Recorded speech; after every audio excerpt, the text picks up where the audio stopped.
Why Gaza? Because they use human shields. Yes, but because they hide their commanders among the children in order to induce Israel to kill children so that Piers, people like you, can get on television and correctly point out. It is July 10th, 6:30 a.m. here in Israel. About 45 minutes ago, I was woken up with an alert on my phone because there was a siren outside because the Houthi rebels decided to fire yet another rocket towards central Israel, Tel Aviv, trying to liberate Palestine and fight for their Muslim brothers and sisters.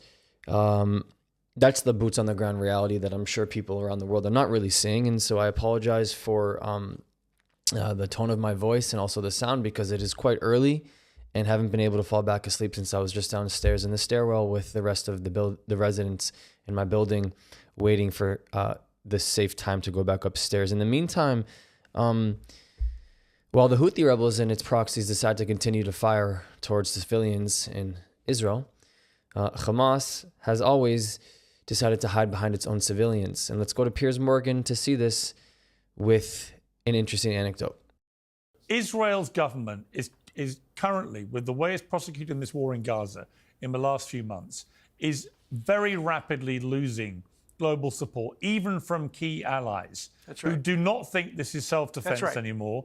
And they're joining the dots with what people like Smodrich are saying, and they fear there is a much bigger plan that is now unfurling, which is to get rid of all the Palestinians. And in relation to the number of children being killed, you know, obviously you don't believe every statistic that comes out of the Hamas-run health authority, although historically their numbers have later proven to be broadly accurate. That is a fact.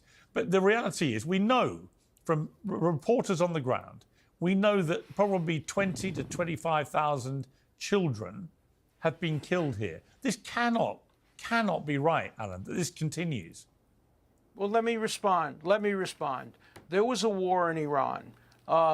Israel went in, destroyed much of the military capacity, and they killed an incredibly tiny number of civilians, very, very few, in the low hundreds, which proves clearly that the only reason that civilians have been killed in the Gaza Strip is because they're used as human shields. Because the leaders, agree with that. I don't agree with that. I'll tell you why. Wait a minute. Let me finish. Well, okay, but I don't agree with your summation. But finish your sentence. Yeah. My point is, when Sinwar hid, where did he hide? He hid underneath the hospital with 9 of his people. Israel had to kill all of them, and yes, they killed 16 civilians. That's proportional. Let me tell you, if Hamas hadn't done October 7th, if they hadn't used human shields, if they didn't use hospitals, there wouldn't have been a single person, a single civilian killed. Israel prides itself on being able to target, stop cutting me off, being able to target military targets like the Iranian nuclear reactors. When it destroyed the Iraqi nuclear reactor, 1 civilian casualty. Syria, no civilian casualties. Keep in mind the timing of this video. Obviously, this is less recent, but the concept of how war has been being waged by Hamas and its proxies is pretty much the same exact thing. Speaking of 1 civilian, I don't know if any of you guys remember, but in 2024, when Iran decided to shoot over hundreds of ballistic missiles towards Israel, the entire country was in bomb shelters. 1 piece of rocket shrapnel fell that night and killed 1 person. Out of hundreds of missiles and drones that went into Israel from Iran, 1 person died that night. I believe maybe a girl from a Bedouin village in the south got injured. 1 Palestinian from Gaza who was in Jericho got slaughtered by a piece of shrapnel from an Iranian rocket, killing their own people in their pursuit to kill the Yehud in Israel, killing their own people with 0 condemnation on their part and 0 accountability. And you know who else got saved that night? All of the other Palestinians inside the West Bank, all of the other Palestinians, all of the people at Temple Mount, all of the other people near Al-Aqsa Mosque. You know who got saved? All of the Palestinians? They got saved by Israel's defense systems. That's how they got saved. That's why they were alive. And that's why some of them were probably in bomb shelters the same night, hiding from rockets from the people who they're supposed to be liberated by while they're being attacked by them. And then their own brothers and sisters getting killed by them. Iran, very few. Why Gaza? Because they use human shields. Yes, but because they hide their commanders among the children Alan, in order to induce Okay, but Israel Alan, to kill children so that Piers, people like you, can get on television and correctly point out that so many civilians have been killed. but It's all the fault of Okay, Hamas. here's the problem I have with that theory, which is this. I hear it a lot. But if you look at the way that Israel dealt with Hezbollah, for example, a very carefully planned and well-executed plan that targeted almost exclusively the Hezbollah terrorists, right? Again, very surgical, very targeted. They were like condemned Iran. for that as well. They were condemned I for just that. don't believe that the combined brain power of Mossad and the IDF could not have come up with a better IDF way. wait a minute. Well, hang on, Mossad, let me finish. Mossad has no jurisdiction over Gaza. Let me just correct you. But the idea that Mossad doesn't belong in Gaza. But the idea that Mossad wouldn't have known stuff going on in Gaza is for the birds. And I just cannot understand why given the global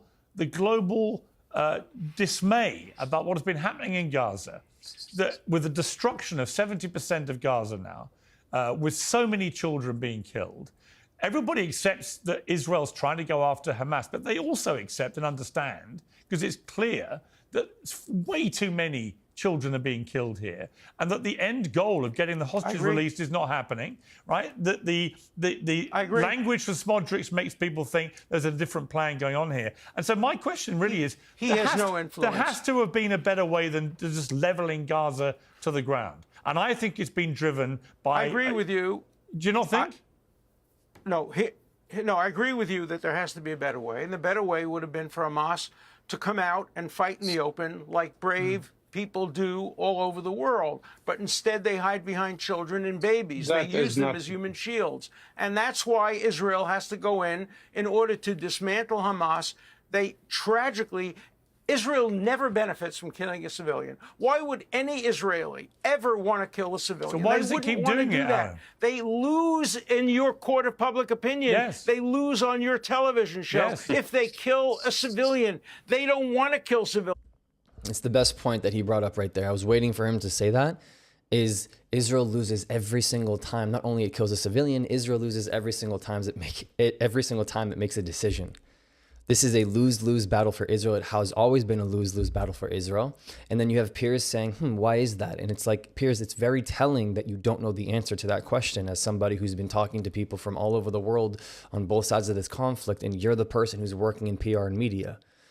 It's because people are convinced that Hamas, Iran, the Houthis, Hezbollah, these terror proxy militia groups in Iraq, the ones who have claimed Israel to be the issue in the Middle East, they have convinced them that their terror, which is masked and hidden in PR tactics, by saying we are doing these attacks because Israel's the reason that we have an issue in the Middle East, and Israel's the reason that we don't have a two-state solution, and Israel's the reason for all of the geopolitical issues here. They've convinced them that then every single time that they get attacked, because they're the ones who are actually causing the issues, it is justified, which means that we need to have more sympathy for their children and what they're going through versus what the Israeli people are going through, because you always see this idea of proportionality being brought into the picture, which is an absurd thing to do, especially when you look at the civilian to combatant ratio of this war being waged, which is the best ratio it has ever been in the Middle East during modern warfare.